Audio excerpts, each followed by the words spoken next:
mbokk yi dellu di rafetlu ànd bi ak télévision Futurs Médias ñaari waxtu jot na ci xibaaru digg bëccëg gi ca la ñu yegg si kon la ca gën a fës laale tar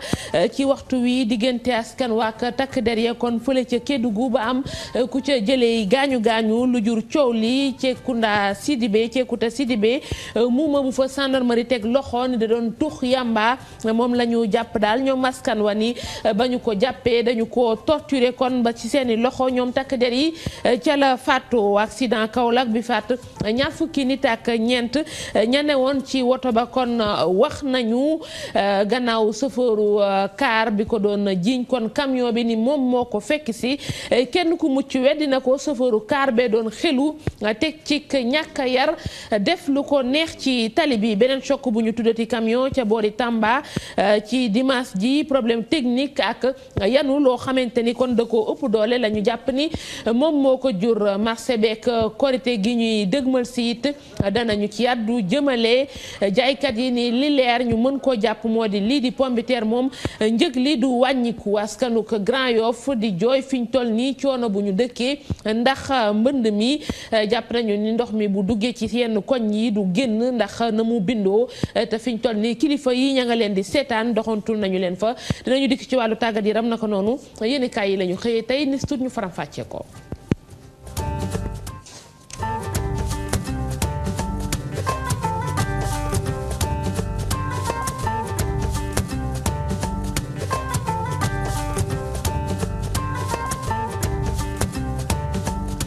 dellu di rafetlu woon bi kon ak TFM nañu leen ko waxee fële kon ca Kédougou la ñuy jëm ngir coow la nga xamante ni faatuk Ceekuta Sidibé jur na ko fa moom nag jàpp nañu ni dafa tëxlu gendarmerie nag da ko tegoon loxo ni da koo bett daal muy tux yàmba waaye ca seeni loxo ca la faatu askan wa gis ni dañu ko torturé ba waral laale dox seen digg ak takk der yi yëf yi na mu fa tëddee kan mooy Ceekuta Karim Camara moo ci indi leeral Karim ñi ngi lay nuyu Abdou Karim Camara mu mel ni kon Karim teewagul du ñàkk ñu del seeg moom ci yooyee xibaar moom Ceekuta nag Ceekuta Sidibé amoon na ñu ni lu toll ci fanweeri at ak juróom amoon na it soxna ndax xam na kon ñaari doom daal dinay faatu daal ba waral askan wa waxtu yi ñuy wax ak yéen ña ngay laale ak kon takk dere ba sax am na koo xamante ni jot na ci jëlee kon ay gaañu gaañu ñoo xamante ni it jëlee nañu ci gaañu gaañu mu bokk ci kon kii di Cheikh Omar accident bi fi faatoon ñaar fukki nit ak ñeent moom ca woto ba ca la nekkoon borom kaar ba nag mu nga koy jiñ camion bi ni moom fa mu féetee fa la nekkoon rek chauffeur camion bi moo ko fekk si daw na waaye mënul woon a mucc kii di nag Cheikh Omar weddi na ko nee na kii di chauffeur bi lu ko neex la doon def ci tali bi ndax ci dolli xelu yu miti moom Pape Sall jokko na ceek Adietala ak Demba Ndaw comprendre lu ma si dara ñi may féetaloon suma côté yëpp la camion bi dagg woñ man mi toogoon ci gannaaw féetale côté camion bi fi mu doon dagg dafa amoon ay bagages yu mu rocc woon ci suuf léegi ñun foofu la ñu surux te bu ñu fa suruxee nit yi dee ak weñ yi daal di màbb sunu kaw aussitôt lañ doon dóor kii bi kees bi pour nit ñi ñëw génne ñu parce que fu ñu nekkoon dañoo conché woon de trop dafa métti woon. secours yi gaawuñu woon maximum def nañ fa même bu dee 45 minutes ñun ñu ngi coincé woon ci mal bi mënu ñëw génne waaw après bu secours yi ñëwee chauffeur camion yi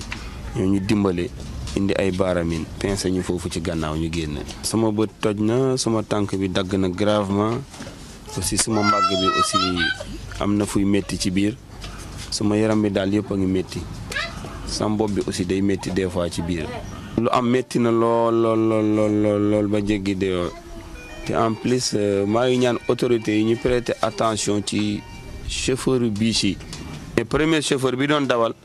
kooku moom mun na dawal parce que Kaffrine la ko joxee oto bi parce que benn instant premier chauffeur bi mu wàccee deuxième bi ñu ngi ko doon wax ni na daw ndànk on l'a dit ça 2 fois sëñ bi ñun ay bakkan la ñu yor yàkkamte wuñu Tamba lañ jëm. defal ndànk tontu wuñu. kon dafa doon daw bu baax. waaw da doon daw bu baax matu saat 30 minutes ñu choqué. taw bu baax mu jur situation booba ñëpp xam ñaar fukki nit ak ñeent yoo xamante ni kon ñàkk nañ seen bakkan si booba accident ci booru kon Kaffrine fële kon ca Kédougou la ñuy dellu ndax coowa nga fa ak faatu ko ci Kouta Sidibé niñ leen ko waxee sàndarma dañu da koo bett nag muy tux yamba daal ba ñu ko jàppee nag askan wa gis ni moom ci Kouta mujj a ñàkk bakkanam dañu ko doon torturer loolu la ñu jiiñ takk derrière foofu Karim Camara moo nekk ci ligne bi ngir indi ci ay leeral Abdou Karim ñi ngi lay nuyu.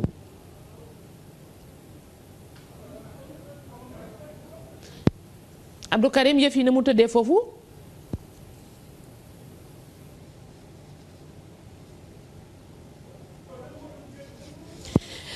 mu mel ni kon teewagul moom Abdou Karim Camara wax rek ci beneen accident boo xamante ni kon am na fee la nag bi yoon ca booru Tambacounda foofu jàpp nañu ni benn camion bu defoon marchandise moom moo fa def choc waaye ci tàng gaa ëpp ndax amut ñu ci loru défaillance technique la ñu gis wàllu technique kon ci oto bi moom moo indi boobu choc waaye it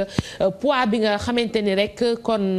camion bi sarse woon na ko jàpp nañu ni dafa diis ba waral moom camion boobu dafa daal di këppu ci yoonu kon Tambacounda la woon jaman seen chauffeuru camion bi waxtaan ci ak Adieta la biir deuxième troisième ko fare oto bari tollu laa jóge après nag mu ñëw ba fii karda bi jékki-jékki na kër ci suuf taat bi joowu ma xëcc oto bi fii mu xëccaat ma foofu ñu dem oto bi waaw xaw na diis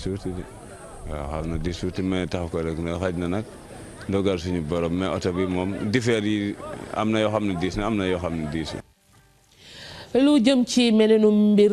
taw bi amoon fii ci Ndakaaru fukk ak juróom-ñetti millimètre teewut am na ñoo xamante ni ña nga rek ci jafe-jafe fu demee ni Grand Yoff foofa jàpp nañu ni askan wi waxtu wi ñi ngi dund kon mbir yu miti ndax situation booba ndox mi jur lépp nag ñàkku canalisation waral ko ba ñu bëgg daal ku leen gestu di sa prérag Ababacar Camara ci leeral. koñ bi nag saa yu tawee askan wi dëkkee ay jafe-jafe ñàkkum canalisation ci mbedd yi tax ndox mi di taa ci biir kër yi ak ci biir koñ yi. fii ndox bi chaque année chaque nawet bu tawee même problème la quartier yi di am quoi ndox bi ci boppam sëkk yu métti yi moo tax ba ndox bi mënatul dem à un moment donné léegi bu ndox bi tawee pour léegi ndox bi dem du dem léegi dañuy mujjee obligé canal yi mais bu ñu ubbee canal yi. benn instant bu canal yi fàttee rek dootul nangu dem quoi mooy waral des fois ndox bi di taa fii taa yu garaaw. bu taw bi tawee tuuti rek dootuñu amati jàmm xuus la ñuy def ñu amati fu ñu jaar waaw ndox mi sonal nañu lool gis nga sunu saako yi saako yaa nga ne buntu kër gu ci nekk rek kër ga day fees dell biir kër ga day fees dell ak ndox bari ki démb fii gis nga miir bi kër gi dafa fees dell ak ndox lii la ñuy dund nag toujours bu jot saa yu tawee lii la ñuy dund kon war nañ ñoo dimbale nag. maire bi waxul dara. maire bi waxul dara waaw nee naa ko maire bi waxul dara ñun ñoo fi nekk daal sonn nañu lool bu tawee borom kër yëpp dañuy génn suñu doom yi duñu tala ndogu barki démb bu taw bi loolu gis nga waa kër gii ñu ngi nii ndox maa ngi nii di soog a set waaw ci sonn la ñu dëkk nag guddi ak bëccëg suba ngoon. jafe-jafe yu ni mel nawet bu nekk waa Grand Yoff moom la ñuy dëkkee te ndox mi jóge yeneen gox daanaka mooy feesal seen koñ boobu ngir moytu mbënd mi population bi dañuy tabax ay barrage ak ay escalier seen ay buntu kër. fii moom bu tawee dañuy sonn trop bu fi xale yu góor yi nekk wax dëgg yàlla dañuy sonn bu dee ñun ay jigéenu kese duñu xam fu ñu jëm ndax fii tabaxul woon tey ji démb si guddi ndox bi ñëw na ba fii presque te dañ doon xalaata yokk fii nii miir bi gisoo fii nii niñ ko tabaxee fu ñu ko yokkee fu mu kawe fu ñuy jaar buñ ko deful tamit suñu bagage yëpp yàqu fii nii yi ñu tabax fii nii ndox bi da koy delloo day ñëw fi dajji suñu foos yi dajjee ko dugg ci du ñu xam fu ñu jëm ci biir kër gi kii bi yëpp lañ tabax ba mu kawe bu ñu deful noonu fu ñu jëm xool kër gi ni mu xóotee ak pax bi. c'est-à-dire miir yi ngay gis nii yëpp ñuy def rek borom kër gu ne rek ngay gis moo ko ciy faral def quoi parce que boo gisee ñu koy def dañuy bañ ndox bi dugg seen kër yi moo tax ba cat da ngay gis miir yëpp seen borom ñoo ciy def miir bi pour bañ ndox bi dugg parce que la fois passée suñu voisin yi ngeen gis ne miir bi barki dem semaine ba passé bi mu tawee dafa daan woon par la suite ñu defalaat ko démb ci guddi tam moo am même problème daanuwaat fii d'habitude chaque nawet même problème la gars yi dund. yàlla baax na ba canal d'évacuation ba fa am di dimbali askan wi bu baax waaye ngir Grand Yoff mën a tàggoo ak ndox mi faw ñu seetaat lii di seen canalisation. ndox moom it moom moo sonal waa Sédhiou rawatina ña nekkee ca marché ba ndax marché booba ndox ma Dakar daal di songo nangu ko commerçant yi nag mairie ba la ñu ca joxoñ baaraamu tuuma ci ay liggéey yu mu fa doon amal yenn yeggul rax ci dolli ak diisoo amu ca Bakary Konté Thierno Laurent Mendy. marché central bu Sédhiou fu mu nekk ni ndox bi jëlaat na ko commerçant yi nag di ko ñaawlu tamit liggéey boo xamante ni mairie bi door na ko te mu matt si fukk weer ak juróom ba léegi pare ñu ko liggéey boobu nag entreprise Afrique Travaux ñoo ko door. taw bi daal bari la fi demee waaw kii yëpp fees dell ñun bu doon ak xale yu góor yi nekk fii ñoo jàpp ñëw jël sunu si di tàng ndox mi tuur rek waaye bu dutoon loolu yàqu keroog waaw am na lu mu yóbbaat waaw kenn am yoo xam yenn ñu ngi leen jàppee ci ca récolte ya liggéey bi kay ñun waxuñu dara ñi nga xëy nekk ci ni dañuy defar ay làmp ñëw ñu seet ndox mi nu ñu koy fanqee fii def ñu ko de. dafa tawaat yàq fi bagage yu bari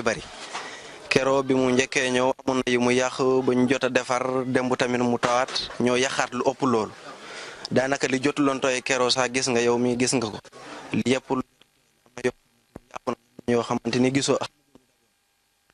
tey bi mu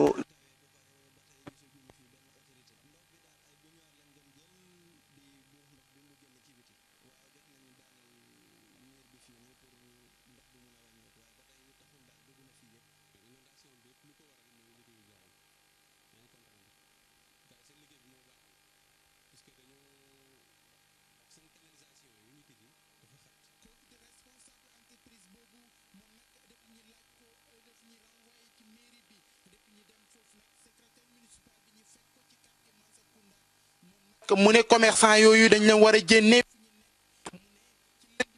day dem négocier ak ñoom. joriñ ji ñu dénk wàllu écologie ak Loire kon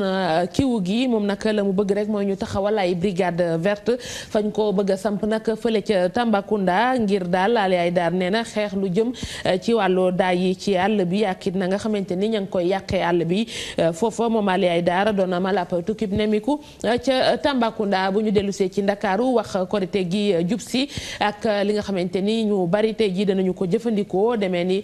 sobleek pombiteer jàpp nañu ni kon ñi ngi ci marché bi waaye ñi nga xamante ni ñoom ñooy borom kër yi du yomb ci ñoom ndax lu demee ni pombiteer fële ca marché Castor commerçant ya xamle nañu ni njëg li du mën a wàññiku Fatou Kiné de Matanaar Ba. li des ci korite gi matul ay bis lu mel ni pomme de terre bi ñu yittewoo fa njëg ga newoon jugu fa ñi ko gën a mettitlu soxna yi. pomme de terre bi 400 la moom la ñuy jënd tey loolu seer na torop ak korité bii di ñëw nañu ko oyofal wàññil ñu ko jaboot bu ne fi sa doole tollu nga jënd ko. xañ na bu wàccee ñu wàññi ko wante fi mu ne nii de wàññeeguñu ko ñiy dugg daa sonn nañu ndax yëf yi seer na metti na. saaku pomme de terre bi junni ak juróom-ñaari téeméer jàpp junni ak juróomi téeméer bu soble ba ne ko danduma boo amul ñaari junni ak ñaari téeméer doo ko laal. jaboot yi sonn nañu boo indee junni ci marché bi dara du ci des kilo soble téeméer. moom la ñuy jaayee bu Sénégal bi 450 da ngay bàyyi sa njaboot daw ba sonn ñu ngi jaay kerem ñu ngi jaay jus lu ne lépp ci marché bi lay yem waxi xotti moom waxuñu ko ñun lu ñu lekk rek la ñuy wax. ndax njëgu pomme de terre bi dana wàññiku balaa korite gi du lu ñu mën a wax bu ñu sukkandikoo ci jaaykat yi seetlu ni seenu pertement sax da ciy ne. xalaat naa mu gën a yéeg de comme wàññeekul ba heure bi xalaat naa mu gën a yéeg te dara baaxut ci. waaw moom da ngay jaay di dellu ginnaaw pomme de terre moom temps yi dara baaxut ci njëg bi ci kaw la seere du fi ñun moom xam rek ñu ngi ci marché bi ñun clients yi ñooy suñu xarit nu mu ñëwee rek ñu jaayee ko noonu mu dem quoi parce que jaaykat moom lu gaaw rek lay xool waaw ñun moom nu mu gën a yombee rek noonu la ñu gën a arrangé sax ñun clients yi nag parfois ñu yaakaar ñun ñoo koy seeral mais du ci ñun parce que ñun liñ nga jëndee rek noonu nga mën a jaayee quoi. bu ñu leen déggee ak bu ñu leen déggul jooytu gi benn la ndugkat yi sonn nañu bay sàkku ndimbal ci naka la ñu mën a def ba wàññi dund gi fii ak korite gi. fii Korité gi askan wi war a wéy it di dund loo xamante ni it jafe na ñu teg ko bët moo di kon jën yu baax ndax jàpp nañu ni fi ñu toll nii yu sew yi dong la ñu mën a fekk kon ci géej gi ba waral ay yaboo yeeg yu ni mel moom moo fay génnee ñu koy jox askan wi ñi nga xamante ni nag ñoom ñooy soobu indi ci ay leeral ci lu waral situation boobu Fatou Dia. jën askan wi di ko faral di jëfandikoo jamonoy nawet am ko doon lu jafe fii ci tefes bu Yaraax nappkat yi ni géej gi dafa téye ay jënam. jën bi wàññeeku na torop bato yi ñoo yàq géej gi léegi fi nga waroon dem pour jàpp jën bato yi ñoo fay nekk. fi mu ne dañu nekk ci jamono hivernage taw yi ak ngelaw yi si li ñuy gën a kii la bokk yi nga xamante ne moo tax géej gi gën a jën yu gën a wàññeeku. jafe gi jën yu mag di jafe tax mareyeur yi ne ñoom jën yu ndaw yi rek la ñuy jënd yooyu jën sax dañu koy jaaywaat seeni client. fi ñu toll nii yabay moo fi am ay walas tikki jënu sew yooyu daal jënu mag moom c'est rare faaw nga dem ba côté Bissau wala Conakry wala Cap Skirring. fi mu ne géej gi daanaka yabay rek a fiy génn tefes yëpp daanaka yabay rek a fiy génn Mbuur Joalo Yoff ak Kayaara yam fépp daanaka yabay rek moo fiy génn. liggéey bu tàggatémbe tax nappkat yi di jànkonteel ak ay jafe-jafe rax ci dolli carburant bi ñu ne njëg gi yombul moo tax ñuy woo nguurug Sénégal ngir mu andi saafara. waaw nguur gi mën ñu dimbali ci moyen première mu wàññi essence bi parce que fare bi day rëy da ngay def fare bu rëy door a dem fu xaw a kii nii tuuti léegi loolu bu la wàññilee fare essence bi. dindi taxi yu bari yu mu teg ci kaw baadoola yi amaana baadoola bi tam dana mën a def jéego dolli kàttanam pour man am lu mu andil nii. waxtu wi ñuy xaarande coppite jën bu mag moom gis ko ca jaba yombul njaboot yu bari ngir ñu jot ci doonul lu yomb. ñeneen ñu ne ci jafe-jafe chauffeur si jàpp nañu ni weeru koor wi kon dem ak dikk bi xëy na mu daan neexee demeetunu ñi ngi ci ay wàllu jafe-jafe ci wàllu client rax ci dolli te dëkk bi ci boppam moo metti Fatou Bintou Konté ci leeral. dawal nekkul lu yomb ñu teg ci nag bu weeru koor bi jotee dafay gën a nekk lu metti ci ñi nga xam ne ñoom ñooy chauffeur yi wante yaakaar nañu ne ñàkk pexe la. metti na lool ba jéggi dayoo. metti na trop koor moom di liggéey moom ku nekk xam na ne metti na mais nag lu ñuy def lu ñu jaamu yàlla la forcément ñu def ko. ay jullit lañu woor moo ñu war et puis liggéey moo ñu war mais metti na mais il faut ñu def ko parce que koor nag yàggul metti nag mais ñàkk pexe. buñ ci tegee nag dawal ga ñuy dawal ñoom chauffeur yi nee nag dinañuy faral di jànkoonteel xuloo yi nga xam ne clients yi ña ngi leen koy teg seeni biiri oto. ñuy jànkoonteel ak clients yi lu ne la ñuy dégg souvent sax lu ñàkk fay de li ngay gis ventilo bi. souvent nga di ko kii lu tax ventilo bi nga xam ne te ventilo bi sawari moo ko moom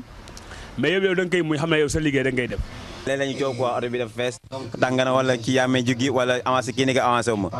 xam nga mais il faut que dafa ñaan leen ne il faut que ñu jàppalante parce que ñëpp bëgg a dem waxtu ndogu mooy war a jot. ñëpp xam ni nag jamono ji boo wooree sa énergie yëpp dafay jeex moo tax ñenn ci chauffeur yi sax ñoom nee nañu dañuy toog benn instant wut ay moment de repos ngir mën a noppalu. damay daal ba 14 heures waaj jox keneen mu goon.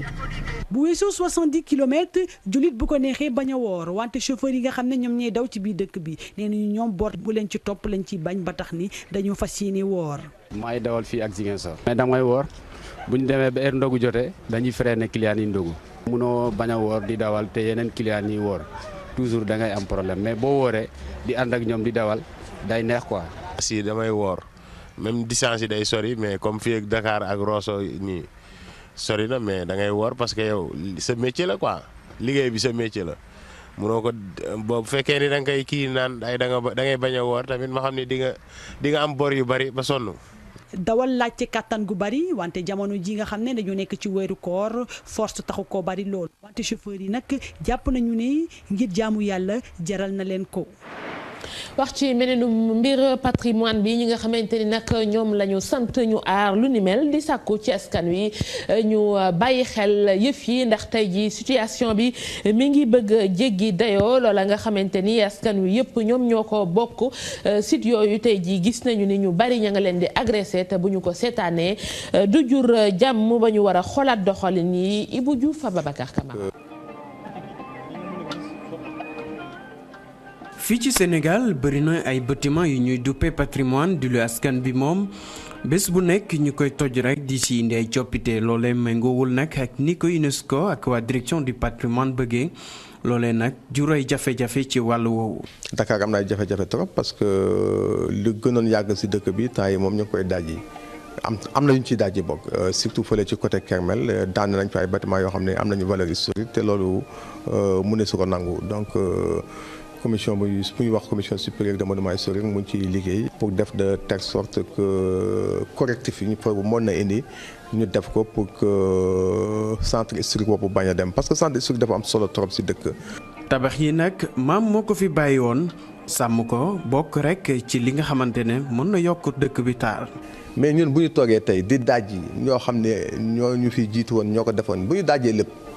après ñun lu ñuy def lan lay nirool dara. ça veut dire que lu ñuy tabax day lang rek day doon dara lay doon c'est-à-dire que demain daañ ko daane sans état d'âme. naka noonu ñu nemmee koy coppite ci marché Kermel ak li ko wër. Kermel y a énormément de problèmes Kermel d'ailleurs foofu la problème yi ëpp parce que dafa concentré wu parce que Kermel c'est un concentré de patrimoine donc loo fa laal rek day am impact. bon yeneen patrimoine yi dafa tasaaroo ci dëkk bi donc mun nga ko laal mu bañ a feeñ mais Kermel boo ko laalee rek mu feeñ parce que dafa am concentration. boo ñëwee ci dëkk boo xam ne yëpp a niroo ou bien c'est une dëkk boo xam ne quelconque la kenn xamul lu muy niroo jaxase suppu kànje tu n'as rien à faire là-bas da ngay ñëw dugg ca hôtel boo paree nga dem si yoon parce que y a rien à boire. donte sax am na ñuy toj tabax di si indi ay coppite rek ci plateau bi nag am nay bërëb yu denc seen melokaan ba tey. bâtiment ancien yi dañuy am seen personnalité propre seen nite bopp boo leen toppee si loolu rek dañuy taaru. loolu moo xew fële BCEAO fële ci Kermel vraiment bâtiment bu ñu amoon il y a 100 ans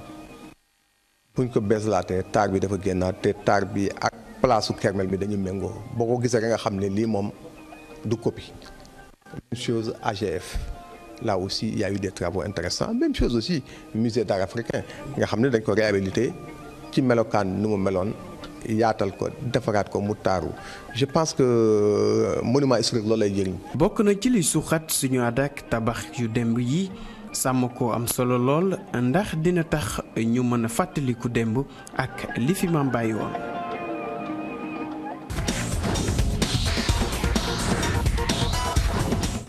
dañ koy tàmbalee ak jàmbaar mi nga xamante ni jàpp nañu ni ci 4e journée play-off bi na mu doxalee xëy na gënalul ñu bari ndax équipe bu président Sayer Seck boobu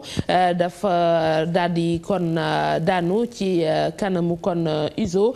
ci wàllu woowu nag entraîneur USO Joseph Senghor moom contenté la ci am Babacar Gadiaga di coach bu jàmbaar moom nag entraîneur bu jàmbaar naqarlu rek xëy na li nga xamante ni ci terrain bi yëf yi tëddee na ko. seen i kàddu Aziz Ndiaye tataan ko. jëm nañu nekk pour marquer dugal but waaye mënuñu ko parce que secteur boobu si ñun vraiment mu ngi tiital quoi parce que donc waaye il faut ñu liggéeyaat bu baax a baax liggéeyaat bu baax parce que occasion yi ñu am li ñu am si maîtrise de ballon bañ a dugal but loolu daal vraiment lu doy waar la quoi donc nag xam naa ne suñu manqué de vivacité de comment dire ni ñu koy waxee sax xereñ amuñu le sens de tueur quoi on n'est pas encore tueur devant le but je pense tout simplement. Jàmbaar joué na ak moom on a joué na ak moom ñeenti match bii mooy juróomeel bi xam nañ ñuy joué seen football bettatuñu quoi moo tax on s'est organisé et puis mentalité yi dañu changé depuis une semaine booy ils ont retrouvé l'envie dañu amaat envie gagner dañu amaat détermination bu ñu leen xamoon daw waaw donc moo tax play-off li si des. def na état d'esprit bi mooy kon ne on va jouer les matchs pour gagner ko quoi. mun ñu ko bàyyi noonu parce que on s'est battu 30 journées sur tous les terrains du Sénégal pour am titre bi c'est pas 2 matchs de play-off yi ñu raté moo tax ñu koy bàyyi. ba tey ci wàllu football équipe nationale junior ñoom daal di nañuy qualifié kon ci dernier tour éliminatoire CAN ci ñi nga xamante ne amaguñu ñaar fukki at ak benn danañu tase nag ak Bénin ngir place qualificative boobu pour phase finale yi ñooñu nga xamante ni kii di Boukounta Cissé moo leen ngemb daal di nañuy daan Niger kenn ci buteur yi Fallou Diagne daal di na ci waxtaan ak Cheikh Sadibou Diarra. kon dañoo kontaan dañoo am mbég-mbég ndax Sénégal yëpp dañoo xaar suñu bis bi te doole nañu ko ñun gars yëpp dañoo taxoon pour xaar bis bi pour xam ni ñu mérité si junior yi quoi moo tax ñu lii rek lañ leen am pour ragaluñu dara ku dem ba gagné yenn équipe yu mag yi kay comme déntaluñ fi ko Burkina Faso champion d'Afrique U17 mën nañu gagné kon ay benn war incha allah dañoo bëgg ñu jàpp ñu jël ñu en charge xam ne ay xale lañ tamit te ñun lii rek mooy suñu liggéey football bi te ñun kuñ ci jàppale ñu jëm kanam bu baax a baax comme ñu jàppale ñuy teel a dugal regroupement ñuy dugal ci place bu baax xam nga di ñu jàppale quoi na ñun ay xale lañ football bi kese lañ gëm bu ñu jàppale incha allah ñu jëm kanam. basket tournoi zone 2 Sénégal na mu dugg see kon ñu bari d'accord ci mu daal di duma Mali 68-54 ci jonganteem bu jëkk Cheikh Sarr ñooñu nga xamante ni kon moo leen di tàggat jàpp nañu ni seen beneen génn gi Cap Vert la ñu ci fas yéene laaleel ngoonuk tey ji kon la ñu ko jàpp bu juróom-ñetti waxtu demee ba tekk fanweeri simili leneen lu ñuy jublu kon wàllu yéenekaay yi la ñu xëyee tey ak Mamadou Mouhamed Ndiaye. jërë ngeen jëf sama bopp ma la gënal du bañ naa la njiitu réew mi Macky Sall njiital APR wax nañu boppam la mu wax yéen a kay bi observateur moo ñu ko xëy wax mi ngi nii journal bi nañu bu fekkonte ne mbiri parti ak mbiri patrie dafa taxaw Macky Sall moom partem lay jiital ba noppi soog a indi mbiri patrie la tax moo di parti bi di APR xam la ne moom mi ci nekk ca bopp ba ca ñenn jóg ci mu sàkku ci mu jóge fa du fa jóge tey du fa jóge ëllëg te it yamu ca ndax ñi nga xamante ne ji ñoom ñoo jiite muy kilifteefu parti bi di APR xam nañu ne ñàkk nañu primature maanaam premier ministre bu Sénégal jógewul ci biir parti bi njiital assemblée nationale jógewul ci biir parti bi du ñu toog di seetaan wala ñuy sàggan mukk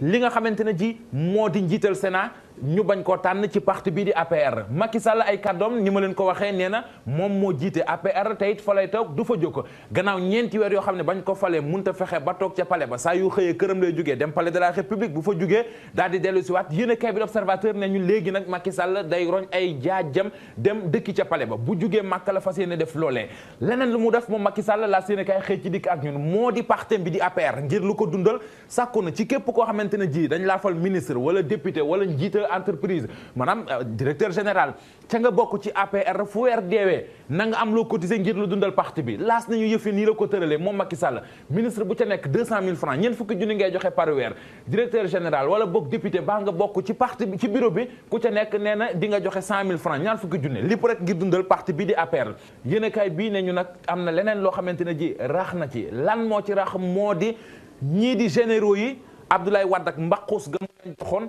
Macky Sall daf ko dindi ba mu set wecc réew mi quotidien ne ko maa lay wax na mu ko doxalee Macky kas tout borom kas kon la tax journal bi dikk ceeg ñun moo di ay 4x4 yoo xam ne Abdoulaye Wade da ko joxoon généraux yi laata muy dem ay indemnité di ndàmpaay yoo xamante lépp ñoom ñoo ko moomoon donte sax dañ dem retraite loolee Macky Sall ba mu dikkee da koo dindi ba mu set wecc lépp la dindi leneen loo xamante ne ji ku sàgganul danañ ñu ko dindi ñoom ñi jiite réew mi jamono ji yéenekaay bii di direct info xëy ci dikk ak ñun moo di lan plan jaxaay ak coow li ci am plan jaxaay yekk koppareen ca dugal plan jaxaay yekk ñi koy ñaxtu loolu lépp kii di madame Khoudia Mbaye mi nga xamante ne ji mooy jëwriñ ji amee urbanisme ak habitat